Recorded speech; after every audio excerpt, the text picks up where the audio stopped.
बहुत अच्छी बात है, प्रधानमंत्री जी देश को आत्मनिर्भर बनाने की दिशा में बड़ा प्रयास कर रहे हैं, भगवान करे सफलता आवे।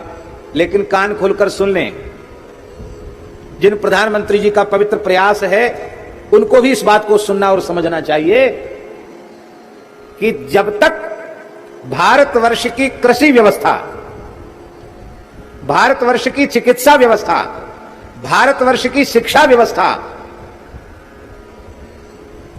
उसके मूल केंद्र में वेद लक्षणा भारतीय देसी गोवंश का संरक्षण संवर्धन नहीं होगा, तब तक देश स्वावलंबी नहीं बनेगा, नहीं बनेगा, नहीं बनेगा। गाय ही इस देश को आत्मनिर्भर बना सकती है, लेकिन जो आत्मनिर्भरता देती है उसको तो हम नष्ट कर रहे हैं। कारण क्या है? कारण है महाराज जी, जो आईएएस अधिकारी,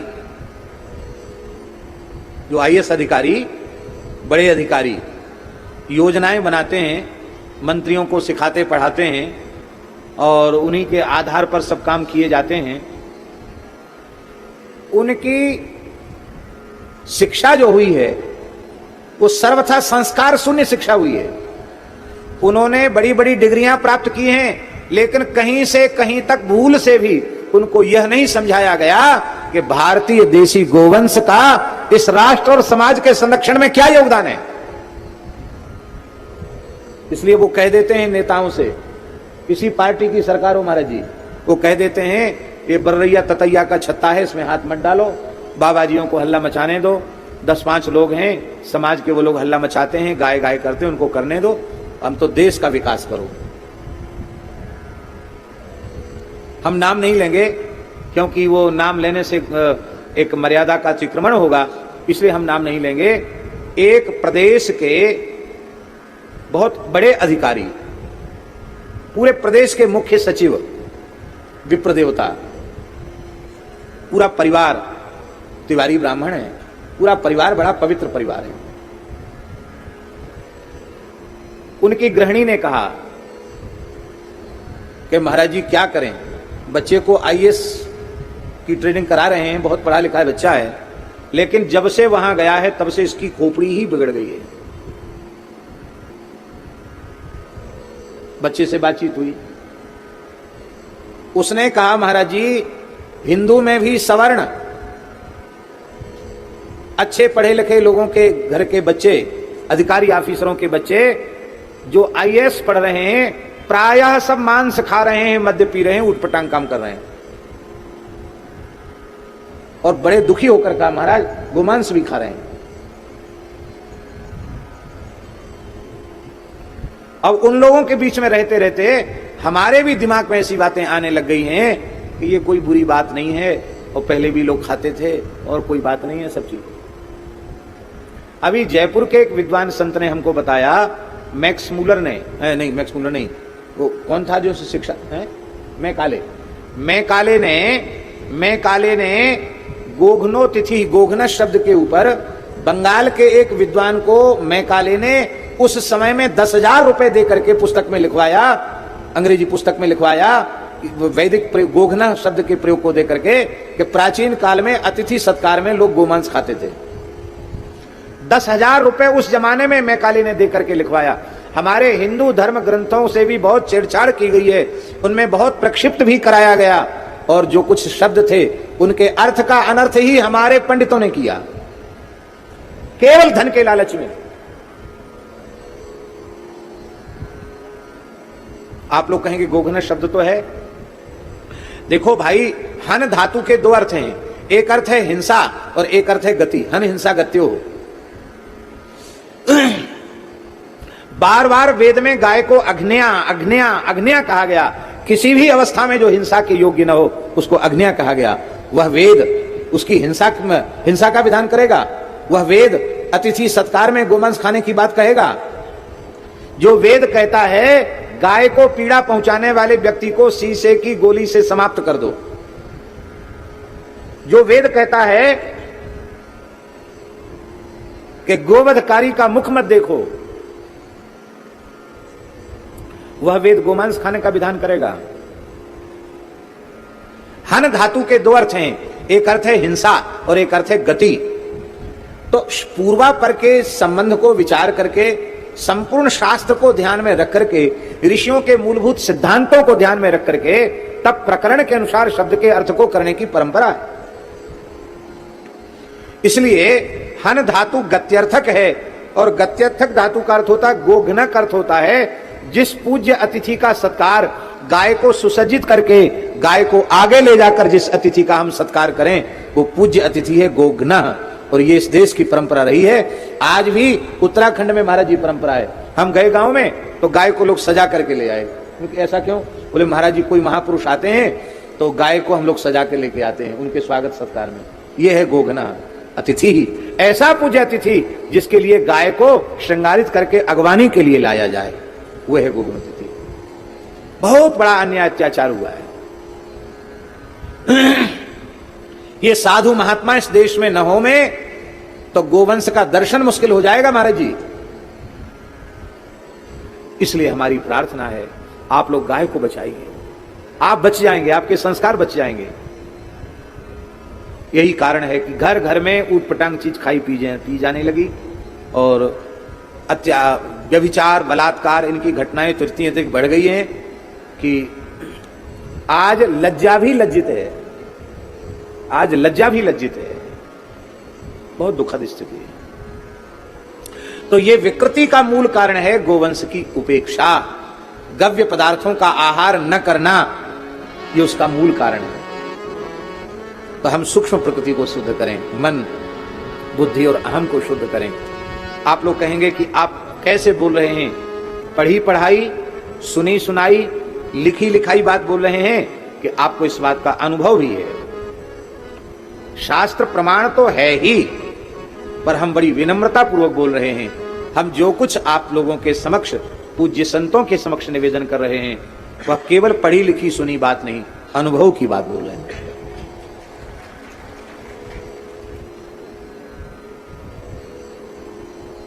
जब तक हमने गोव्रत धारण नहीं किया था उसके पहले भी हम अपने अंतःकरण को देखते थे। पूर्ण गोव्रती होने के बाद भी अनुभव कर रहे हैं। और जिस काल में लगभग 8 सप्ताह तक समस्त प्रकार के आहारों को त्याग कर केवल गोदुग्ध का आहार करके, जो उसकी एक शास्त्रीय विधि है गोकल्प की, उस कल्प की विधि से हम रहे। हम आपको सत्य कहते हैं, अंतःकरण की इतनी अद्भुत स्थिति उस समय हमारी रही कि हम वाणी में उसको व्यक्त नहीं कर सकते। इतनी इतनी विलक्षण आध्यात्मिक देवी अनुभूतियां हुई कि उनको कहना भी नहीं चाहिए, कहने से लाभ नहीं है, हमारी हानि है, सुनने वाले की भी हानि है। पर अनेक प्रश्न ऐसे जिनका उत्तर हमें प्राप्त नहीं था, उन प्रश्नों का समाधान आध्यात्मिक रूप से उस काल में हमको प्राप्त हुआ।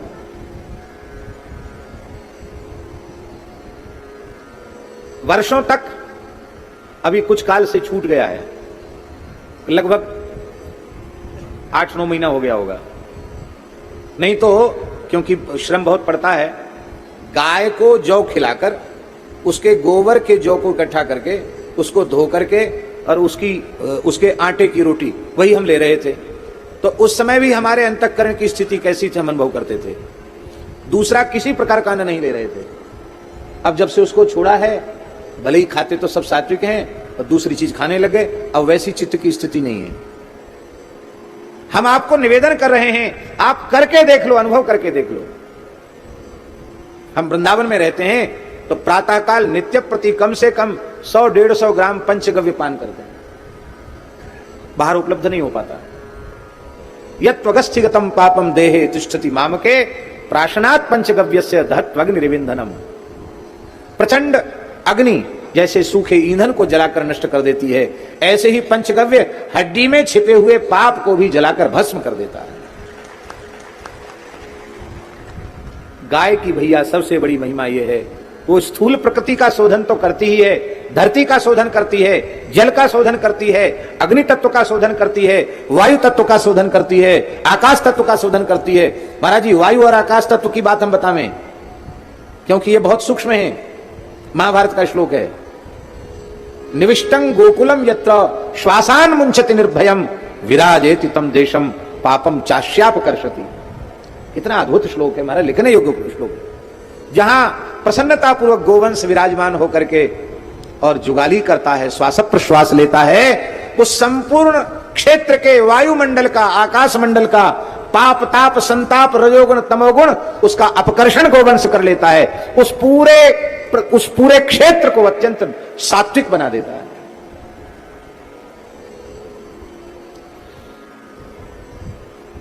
संपूर्ण ब्रज भगवान का स्वरूप है, इसमें संदेह नहीं है। लेकिन हम आपसे प्रार्थना करते हैं, आप भगवान कृष्ण बलराम की नित्य गोचारण स्थली जड़खोर गोधाम में आकर देखिए, जहां लगभग 11,000 से ऊपर गोवंश सुखपूर्वक निवास कर रहा है। वहां आप देखिए, हमारे कुछ बटुक ब्रह्मचारी इस यज्ञ में भी आए हैं, जो पलाश दंड लेकर के रहते हैं, समय से दोनों समय समिधाधान करते हैं, वेद पारायण करते हैं और त्रिकाल संध्योपासन करते हैं। महाराज हम आपको क्या बताएं, वहां रहकर आप साधन कीजिए, आपको कैसा अनुभव होगा, आप बताना फिर कैसा अनुभव आपको होगा। हमारे तो भाग्य में पता नहीं क्या भगवान ने लिख दिया है, हमारा अटकना भटकना बंद हो जाए तो हम तो जीवन पर्यंत गोष्ठ में ही रह जाएं, हमको बाहर जाने की जरूरत क्या है। गोवंश की उपस्थिति संपूर्ण वातावरण को दिव्याति दिव्य बना देती है। 8 प्रकार का जो स्नान है महाराज जी शास्त्र में, उसमें वायव्य स्नान क्या है, उसको भी दिव्य स्नान माना गया। आग्नेय स्नान, वायु भस्म धारण करना, ध्रुवदास जी महाराज, अखंड विभूति चढ़ाना, ये अग्नि स्नान है, आग्नेय स्नान। और वायव्य स्नान क्या है, गो माताएं लौट के आ रही हैं या जा रही हैं, उसमें गोवंश के खुर से उड़ी हुई रज शरीर पर पड़ती है, उसको वायव्य स्नान कहते हैं। क्या कहें।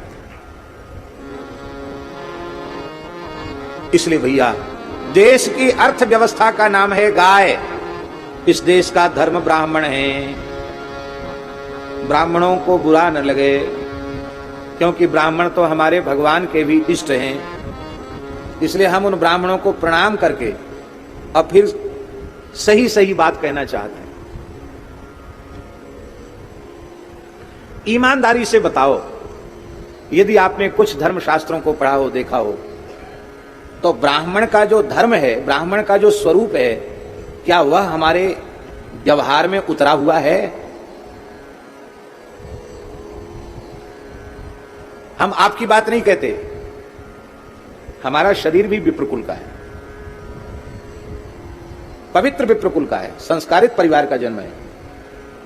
लेकिन हम बहुत सच्चाई पूर्वक ये कहते हैं कि ब्राह्मण के जो गुण धर्म शास्त्रों में कहे गए हैं, मैं अपने में उनका अभाव देख रहा हूं, उसके अनुकूल हमारा जीवन नहीं है। तब अन्य शांतु का कथा स्थिति है। ब्राह्मण जाति है पर ब्रह्मत्व नहीं है। कहां चला गया ब्रह्मत्व? कहां गया ब्रह्मत्व? इस धरती के धारक 7 स्तंभ हैं। गोभिर विप्रैश्च वेदैश्च सतीवी सत्यवादवी अलुब्धैर दानशीलैश्च सप्तभिर धार्यते मही। 7 खंभों पर धरती टिकी है। पहला खंभा है गाय, दूसरा खंभा है ब्राह्मण, तीसरा खंभा है वेद, चौथा खंभा है सती साध्वी पतिव्रता नारियां माताएं, पांचवा खंभा है सत्यवादी पुरुष, छठा खंभा है लोभ रहित पुरुष और सप्तम स्तंभ है दानशील पुरुष। इनके बल पर यह पृथ्वी टिकी हुई है। अब महाराज जी सूक्ष्म विचार, गाय के नष्ट होने से ब्राह्मण नष्ट हुआ। 7 स्तंभों में प्रथम स्तंभ है गाय। मुगल काल में विप्रत्व नष्ट नहीं हुआ, अंग्रेजी काल में शुरू हुआ नष्ट होना, और अब स्वतंत्र भारत में तो चौका लग रहा है पूरी तरह।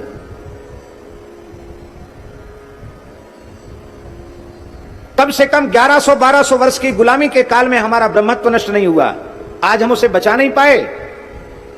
क्या कारण है? कारण केवल और केवल एक है, गाय के नष्ट होने से ब्राह्मण नष्ट हो गया। क्योंकि महाभारत में लिखा है धेनु नाम चैव विप्राणाम कुल मेकम द्विधा कृतम।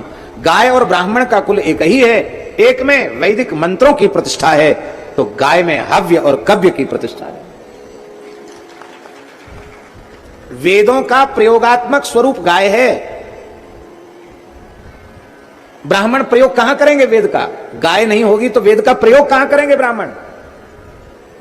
गाय के नष्ट होने से ब्राह्मण नष्ट हुआ और ब्राह्मण के नष्ट होने से वेद नष्ट हुआ और वेद के नष्ट होने से सदाचार नष्ट हुआ। वेदो खिलो धर्म मूलम, और वो धर्म क्या है? पितृ पैतामही परंपरा से प्राप्त सदाचार, उसी को धर्म कहा गया। महाराज जी, एक श्लोक घर घर में लिखवाने के योग्य है, भागवत जी का श्लोक। हम नहीं बोल रहे हैं, भगवान के बाप बोल रहे हैं। कहते तो भगवान के बाप हैं, भगवान के पिताजी बोल रहे हैं। य एवं विसृजेत धर्मम पारंपर्यागतं नरः कामाल्लोभात् भयात् द्वेषात् स वै नाप्नोति शोभनम्। जो धर्म का त्याग करता है, य एवं विसृजेत धर्मम, कीदृक् धर्मम?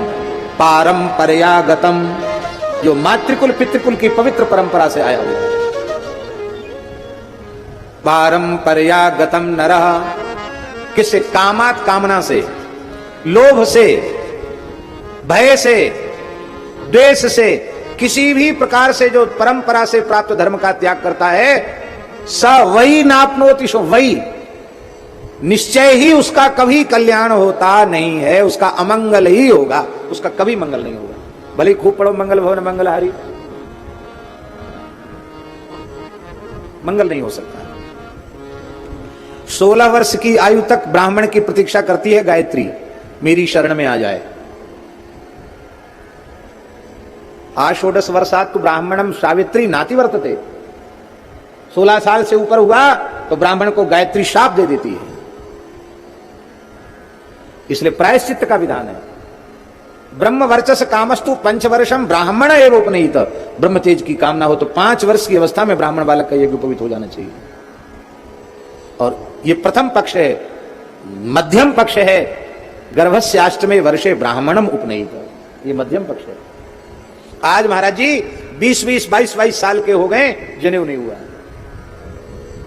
कान खोलकर सुन लो, जो द्विजाति ब्राह्मण क्षत्रिय और वैश्य समय से यज्ञोपवीत धारण नहीं करते हैं, संध्योपासन नहीं करते हैं, और ऐसे बिना संस्कार के यदि उनकी 7 पीढ़ी बीत गई तो वह कुल चांडाल कुल हो जाता है, ऐसा महाभारत में लिखा है। चांडाल कुल का अर्थ क्या है? चांडाल जैसे आचरण के लोग उस कुल परंपरा में पैदा होने लग जाते हैं। अभी भी 7 पीढ़ी नहीं बीती है, इसलिए बालकों का समय से जनेऊ कराओ। खुद भी न धारण करते हो तो प्रायश्चित पूर्वक यज्ञोपवीत धारण करो। और मेरी बहुत विनम्र प्रार्थना है, जिन्हें धारण करने की शास्त्राज्ञा है वे ही जनेऊ पहने। बाकी लोग खूब भजन करो, पूजन करो, राम राम करो, गौ ब्राह्मण की सेवा करो, सबका कल्याण होगा। मनमाने तरीके से धर्म का आचरण मत करो। तस्मात् शास्त्रम प्रमाणन्ते कार्याकार्य व्यवस्थित हो। ब्राह्मण नष्ट हो गया, सब नष्ट हो गया, सदाचार नष्ट हो गया। सदाचार नष्ट हो गया तो समाज में स्वेच्छाचारी दुराचारी पुरुष पैदा हो गए। लोग कह रहे हैं घटनाओं को देख करके कि और कठोर कानून होना चाहिए, तत्काल बलात्कारी को फांसी होनी चाहिए। फांसी से भी ऊपर कोई सजा होती हो वो भी आप प्रावधान कर दें तो भी ये घटनाएं देश में रुकने वाली नहीं है। आप कहेंगे क्यों नहीं रुकने वाली हैं? व्यक्ति जब किसी विकार के आवेश में होता है तो उसको मौत भी भूल जाती, कुछ नहीं रहता उस समय उसके दिमाग में। तो हम जड़ से इलाज क्यों नहीं करते?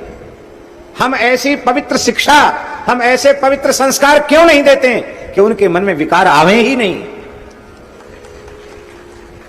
उस समय इस देश का सौभाग्य उदित होगा जब प्राइमरी पाठशाला से लेकर विश्वविद्यालय तक बड़े बड़े गोष्ठ होंगे शिक्षा केंद्रों के, और बालक बालिकाओं को गोदुग्ध पिलाया जाएगा, गाय की छाछ पिलाई जाएगी, और एक चैप्टर, एक पाठ प्राइमरी से लेकर स्नातक तक एक अंश गो महिमा और गो संबंधी ज्ञान के संवर्धन के लिए शिक्षा व्यवस्था में रखा जाएगा, देश का सौभाग्य होगा।